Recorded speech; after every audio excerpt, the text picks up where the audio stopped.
What? Michael Kitces. Carl Richards, imagine meeting you here in this preparing Zoom room that we scheduled for ourselves. So crazy the world we live in. You can just show up in a Zoom room and have a conversation. It's amazing. Modern Fantastic. technology is truly an incredible thing, right? In the in Incredible. the in the old days, we would have had to wait until we were in the same place together to do Totally. this, in which case there would be like 1/100th of the episodes that there are now because That's we for don't manage to sure. cross paths very often. So this is For amazing. sure. For sure. Okay, I want you to think for a second, and Okay. maybe everybody else who's listening can go through this exercise with us. So if you have a chance just to sort of pull over in your car, hit pause, don't hit pause on the podcast, but like get yourself to a place where you can think about this. What's Michael, if you just took a second, what's one thing that you do regularly that you would love to stop doing? Um, so I have one that I've literally been going through this week. Mm, Um, in recognizing in this context that I need to stop doing. So I've had a tendency for a long time, like when I'm doing work with someone I know that I have an existing relationship with, I generally like bring in team support to be in the meeting to make sure like we capture all the stuff and do the things we need to do and get the right takeaways. But historically, when I've been doing anything that's business development oriented, I have not. Um, I think probably some version of a script of like I'm trying to create a relationship and a connection. Like I don't want to make this room extra crowded with like let me explain this other person who's like sitting in on this conversation while we're trying to get to know each other. mm, Crops up in new business development with clients as well as some of the other business development things I do for the our other companies. And what I've realized is in the simplest sense, the fact that I always drive every business development meeting means I'm the one responsible for every post meeting summary, write up, takeaways, action items to assign out to the team. And that is not my strength and happy place. I'm decent at it. I'm okay at follow through, but uh, I don't relish the opportunity to get to like queue up a list of follow-up workflow tasks that people need to have as takeaways from that meeting and drafting a follow-up message to mm, recap the things that we talked about. Um, mm, I'm fine at it. I don't really need to do it really to make the business efficient. And so, or to make the business effective and successful.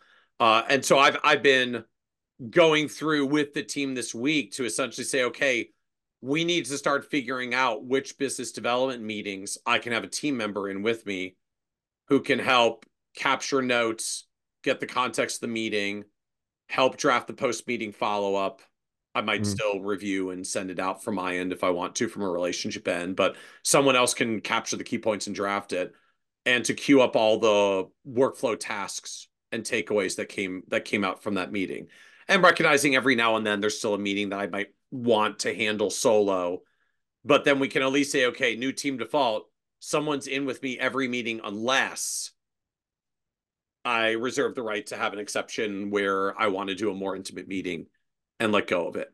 And it's a little thing, right? Like uh, summary of meeting, cordial yeah, follow up, some yeah, some workflow tasks to the team, but and I'm a pretty fast typist. Like this is like 10 to uh, 15 minutes of follow up. It's not a ton, uh, but I got a number of business development meetings every week across all the different stuff that I do. It uh, starts adding up quickly. It's not hard for me to spend an hour plus on that, 10 minutes here, 15 minutes there. uh, I'm like, well, that was an hour. An hour is, well, 5% of a 40-hour week, or 2 or 3% of a 40-hour week, little less since I work a little more hours than that. But like it's a yeah, couple percent efficiency. yeah, yeah, Let go of that. That would be pretty cost effective for me. yeah. So So, like time to stop writing post meeting summaries and assigning post meeting workflow items okay, or so tasks. everybody listening, I want you to notice something that just happened. So I'm gonna just pretend like Michael's not here anymore. This So is like Michael, my the like a nature commentator yeah, version. this is hey, hey everybody, it's Carl. Um, so what we know, what I want you to notice while we're watching this, what happened, because I do this too. In fact, everybody I talk to about this subject does it. Michael has a thing that he wants to stop doing. And he even knows it. He knows the whole detail. He's even been trying to do it, like he's been talking about it. And then as soon as we got into it, he does what I call pop-up windows. He says, I'm decent at it. It only takes 15 minutes. It's not a big thing. He used all sorts of words like it's not a big, it's Yeah. a small thing.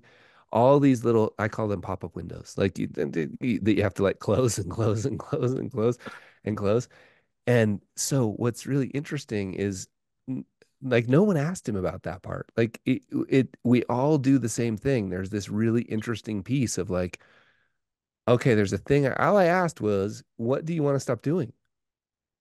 What do you want to stop doing? And it's a I good fell enough, for the bait. yeah. Keep going.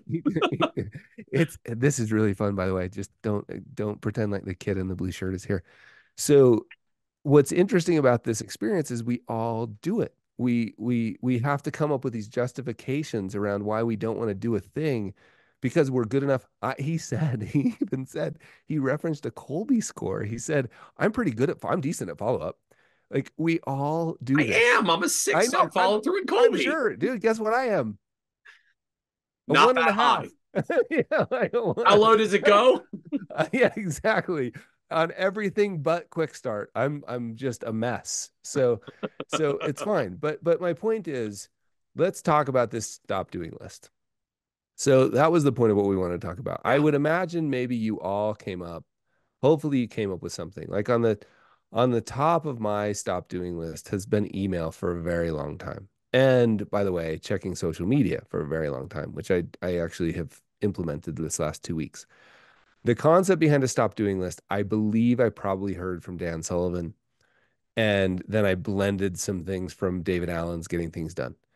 And we talked a little bit about on our last episode about why we love stop doing lists. Sometimes it's easier to figure out things you want to stop doing than it is to figure out things you want to start doing. And what's interesting is once you stop doing some things and some space opens magically, especially if you've got some idea of intention, like I want to do more media or more podcasting, or I want to write a book. If you've had some intention and you open a little bit of space, magically some of those things appear. It's really, really quite cool. So stop doing list is just a list of the things that you want to stop doing. I like to rank them in order of the things I want to stop the most. The way to categorize those in my mind is not what would Dave Ramsey say? It's not snow. It's not. It's is it snowball or avalanche? It's not about the vol. It's not how big they are. It's about the one that takes the most is most energy sucking, draining for you. Like it could be a thing that only takes you 10 minutes a week, but man, you don't like it. So put that one on the top of the list. Is that a snow? Is that a snowball or an avalanche? Well, if In it Dave rolls Allen's long enough, the bet. snowball turns into an avalanche. Yeah, who cares? Let's forget we even mentioned Like compound he down the he hill. he who shall not be named. Um that's what I call Dave Ramsey because he blocked me on Twitter years ago. So so That's like a special club, I thought. It's I like, it is I was actually going to do an NFT back in the NFT days of a picture of Dave Ramsey blocked me. So put the thing you like to do the least on the top. And so Michael names a thing. Michael, what else have you stopped doing in the past? What else has been on your stop doing list that you've stopped doing? oh my, well, I mean, cumulatively, like everything I did 10 years ago, Pick like pick pick the one that you were what's the most surprising one where you're like, "Oh, I couldn't stop doing that." the most surprising one is easy. It was hiring a executive assistant and putting them in my inbox. Now, wow. So how long did that like from the time that occurred to you or somebody probably suggested it to you. Is that true? Yeah. Yeah, I wouldn't And have you come were up probably on like, that on "No, my there's no." own. No, Were like you like, "There's right no in way." inbox, like personal space, like all this stuff happens. Yeah. And so you were like, "There's no way." Hmm. And then over time, how long did it take you from the time that was suggested to get over all your fancy feelings about it and actually do it? Probably 3 or 4 years. If I'm trying to Yeah. guesstimate, like when did I get so buried that that was probably coming up with a question, and then when did I actually hire someone to do it? Yeah. 3 or 4, maybe 4 or 5 years if I try to patch uh Yeah. that timeline together, right? It took a while for what I'm assuming is probably shared for a lot of people. It's like Yeah. everything's in my well, like everything's in my inbox. That's like, that's inviting someone into some potentially pretty private space. Uh and then secondarily, just all the dynamics of like, can someone actually field by email effectively? Like, what if they route the wrong thing? What if they reply to the wrong thing? What if they like file the right in the wrong place and then I don't see it and then I didn't reply to someone about something that's really important and that's egg on my face and uh Yeah. right, just like all the possible scripts about why that's scary, like all that Yeah. routed through my head. And what about something that was smaller that went pretty quick? Can you think of anything where you're like, I don't want to do that anymore, and you didn't do it? Um, I mean, the first thing I went down in that path really early on in career was doing all my own billing and invoicing and then saying like, this is a really quite delegable task. I need to stop doing this.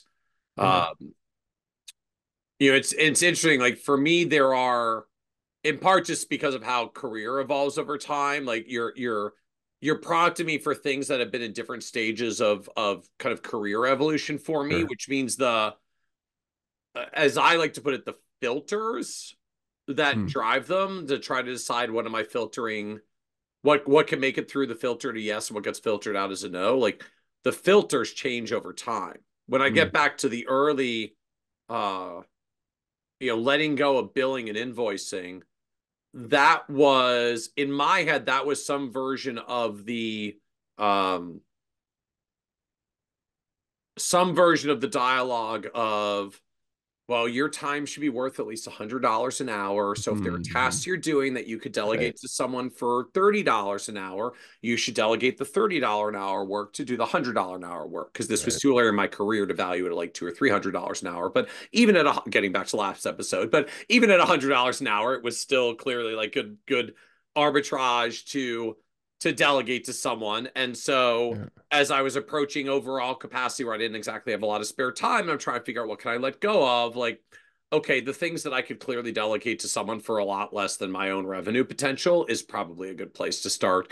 And I didn't particularly relish doing that for the same reason of the first thing I mentioned. Like, I can do the follow through tasky stuff if I need to, but like, I'm not excited to queue up my invoices. I'm not excited to queue up the post Yeah. meeting workflow task assignments that need to happen. Like, I can do them enough that things don't fall, the wheels don't fall off. But I'm very happy to let go of those uh, when we get there, right? In the working genius context, for anyone who's been through that Patrick Lencioni program, like tenacity is in my competencies, but not my geniuses, not my strengths. Yeah. Okay. So let's just, I'd really like to get through the idea of describing. So you come up with a list of things that you don't want to do, your stop doing list. I think it's pretty easy to figure out what should go on there, but like to me it's a feeling like, oh man, because it's not about being hard. There are plenty of things that I want to always do that are the most important things I do that are hard, Yeah. and I love doing them. Like I spend a lot of time doing hard things that I love doing, right? So it's not about hard, it's about energy draining. Like and you could probably think like it might be helpful to think about this in terms of relationships. Like what comes to mind, those of you listening, like can you think of a relationship you'd like to stop? Because every time you hang out with that person, you're like, geez, right? Yeah. Well, Well, I think mean, of that as tasks. there's a lot of fascinating research around, just like happiness and well-being of people through our lives. We start happier when we're young because life's a little more happy-go-lucky. The happiness curve for like the population, the aggregate, kind of wanders downwards in our 30s into our 40s. The trough is somewhere in your mid 40s, which is slightly depressing as a 46-year-old, but apparently life literally only gets better from here.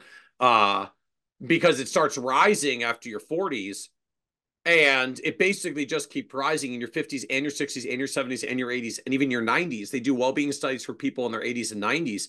and it's higher than anybody else across the curve, at least on average population wide.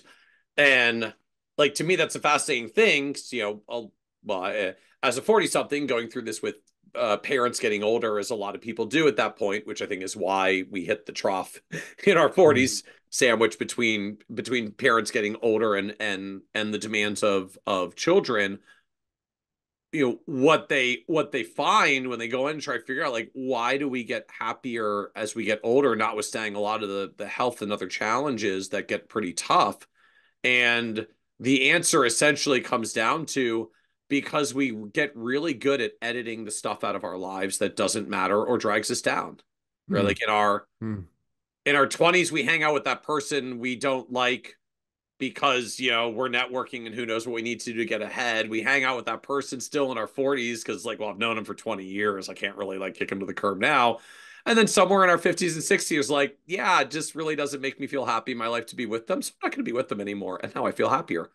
Uh Yeah, and and we just start getting better at you used the word earlier, editing, that I think is really good. Like yeah, we start getting better at editing our lives, yeah, and the better we edit out the things that take the joy and edit in the things that bring more joy, the happier we seem to be.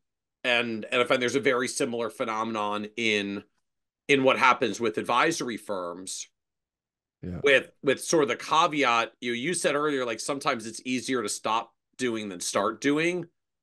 And what I found, at least from my experience, like you have to come up with the stop doing stuff before the start doing stuff, because mm. otherwise there's no freaking room to start anything. Like there's literally, Yeah, I mean, except the yeah, early years where we got a lot of time, not a lot of yeah, clients, like you run out of time, you hit capacity. I mean, for most of us, if yeah, we're active, productive, professionally oriented adults, we tend to fill our calendars, unless we are very intentionally holding space. Like we tend to fill our calendars and they get pretty busy. Most people who are trying to grow their careers are like, well, I'd like to grow my career, but I also just don't feel like working very much. Like we tend to fill that time, we tend to fill that space, which means you don't get to start doing anything until you stop doing something. In fact, holding on to all the things you're doing is effectively means I'm saying no to every idea I yeah, have in my head because I yeah, just literally can't do it. And so the only way you start doing anything new that sounds neater or more interesting is you have to pick something to stop doing first, because it's the only way you get the space. yeah. I think that's super important. I heard somebody once say no is like a shotgun, yes is like a precision laser. And sorry, yes is sorry. Yes is like a shotgun. No is like a precision laser. Okay. That you can be much more precise about what you're thinking. And one of the things that I love to do, and it drives some people crazy because it's like it takes a lot of the fun out of you get the feeling that it takes a lot of the fun out of life to be this like, but if you just count the cost of the trade-off you're making, when you say yes to something, you are saying no to something else. Yeah. And often you're saying yes to the things that are the most hand wavy, urgent. And sometimes like in terms of like people, you think about like if you think about all the tasks you're saying yes to, the appointments you're saying yes to, the Yep. meetings you're saying yes to, and you compare them to people, like they're the kind of people that deserve the yes the least. You know, the people who you're saying no to, your daughter, your wife, the nice client who's not going to yell and scream. You know, so I think it's really interesting to get really clear about like every time I say, in fact, I think the cool way to think about it is I think it's an old Covey quote. The way to learn how to say no is to give yourself a much deeper yes. And so with regard Wait, say that to again. That there's wisdom in them. There are quotes. Say that yeah, again. and I believe I'm paraphrasing some Covey quote that the only way to get yourself to say no, and I've thought a lot about this with financial planning and investment management and behavioral finance, like the way to get people to say no repeatedly is to make sure they're anchored to a much deeper yes. You know, there's a much deeper yes here. Like I'll give you an example. Katie Milkman, I don't think she'd mind me telling this story. She's a fantastic academic at UPenn. I wanted to have her on one of the podcasts I do. She was introduced by another academic who highly recommended she come, and she said no. And I was like, that's the first time. I actually emailed her. I'm like, I'm so impressed. It's the first time anybody's ever said no. Um, Tell me about that. And she actually referred me to her speaking agent when I asked her if she'd be on my podcast. Like, if you'll pay for my speaking fee, I'll come on your podcast, was kind of the idea. And I was like, wow, this is amazing. She told me she actually keeps a folder in Gmail called, I can't remember what she called it. Like, I think it was probably like just something like say things I said no to. And every once in a while she'd go in and review it and feel sort of like, these are the, I said no to these so that I could do this thing over here. And she knew what, she even identified the thing in the email. She's like, I'm focusing all my time on this. It was a really, I asked her if I could steal the way she said no, because I was like, that's so impressive. She belongs to a no group, a saying no group. I guess there's a group of women that have organized these around the country, saying no groups. And so I love that idea because she actually, and then Kyle Hirschfield at UCLA told me he has a friend who chooses he's an academic, tenured track at a important university, and he could pay a little bit extra to have a parking spot closer per month to the building, but he parks in the free parking, and he actually moves the money that he would pay. He moves that money every month to a special account that he goes out to dinner with his family and kids every, when it gets to a certain size. So every day Oh, when he walks, and especially when it's raining, he's like, yeah, my deeper yes is sitting right there. Like, I'm going to take the family to dinner. So I love the, like, just the connection of the no to the yes. Does that make sense? And I want to make sure we have time to talk about the actual saying no list, because we keep getting distracted by very yeah. great Well, yeah, conversations. I did want to come back to that. Just, well, I Yeah. guess start by twofold question to you. Like, what's on your stop doing list, and how do you make it? How do you make your list? Yeah. Yeah. So the first thing I would like strongly suggest is just look, it's just a game, but go have fun with this. Like, go to the extreme edges of what you could say no to. Like, I kind of have this wacky goal, and I actually did it for about 6 months. It's changed a little bit lately because of some new projects, but I actually had this wacky goal to have no calendar. So, like, people would say, "Hey, Carl, can you meet?" And I'd say, "Just text me when you're free, and if I'm free, we'll talk." I stole this from Jason Fried at Basecamp. And because I'm allergic to calendars, and the reason I didn't want to have a calendar is because my 27-year-old daughter could show up and go, "Dad, it snowed 2 feet. Let's go ski." And if I have an appointment with Michael Kitces and I have to choose between Michael Kitces and my daughter skiing powder, it's kind of an easy decision for me, as much as I love I know. talking Then to we have to Michael. reschedule. Uh-huh. And I've had to do that only, I think, twice, but it's almost always Yeah. been. So anyway, that was like one thing I considered on a stop doing list. When I was an advisor, I wondered one time, like, I forgot one time to send out quarterly performance reports. And I remember going home that weekend, and I remembered on like Sunday morning that I hadn't done it. And I was like, oh no, people are going to be so mad. And you can guess how many complaints I had when I got into the office on Monday. Zero. Nobody noticed. Nobody noticed. So I was like, whoa, turns out nobody was born expecting a quarterly performance report. So I put that on the stop doing list. So we changed our ADV and said, hey, performance reports are available on demand. So I would just like really, so to me, I'm wondering, like, can I get away with, uh, so I have two big stop doings that I'm working on. One is I want to never touch a keyboard again.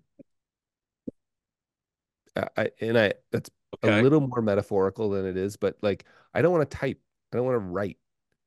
I want to speak. So I'm like building all the businesses around audio projects. Okay. Fascinating, right? Number two, I didn't want to be in social media at all anymore. And so I'm not. The team is, but I'm not. And that's, we're going on 2 weeks. So I've quit. how's the withdrawal been? It's actually been no problem because I instead of resisting, I replaced. I got all these other cool things that I'm enjoying so much that I don't even think about it most days. So and like calendaring, I tried to get rid of all anybody of I tried for about a year.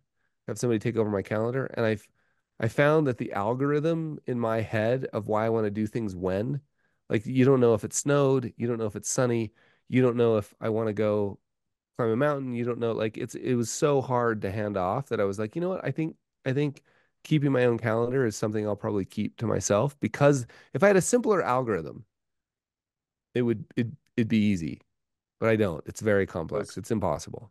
as someone who's delegated their calendar, like you can explain the algorithm to someone. No, it's I you can.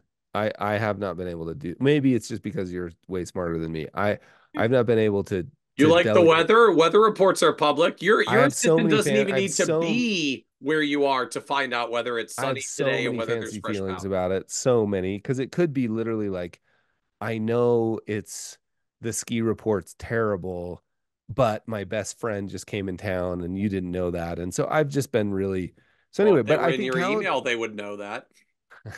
I think calendar, and you know what? Maybe you're right. Maybe you're right. I'm doing pop-ups right now. Maybe you're right. Hmm. That I could, because I would love to never see my email again and never see my calendar again. So those are on like those are big ones on my stop doing list. So Um, for folks who are listening, where we may not be able to go quite as far as no more keyboards, no more social media, no more calendar. Um, yeah. Good to have goals, but uh, for where most of ours are today, like how do you start building out your stop doing list? I I there's two ways I've seen pretty effective that people who are much more systematic than I am are able to do. And by the way, I'm not suggesting anybody else do no keyboard or no calendar, but what I would do is like write down what you spend your time doing and then decide on the things that you don't like doing. Like I don't like doing that. Like you may love non-client facing activity like actually geeking out over the financial plan. Yeah.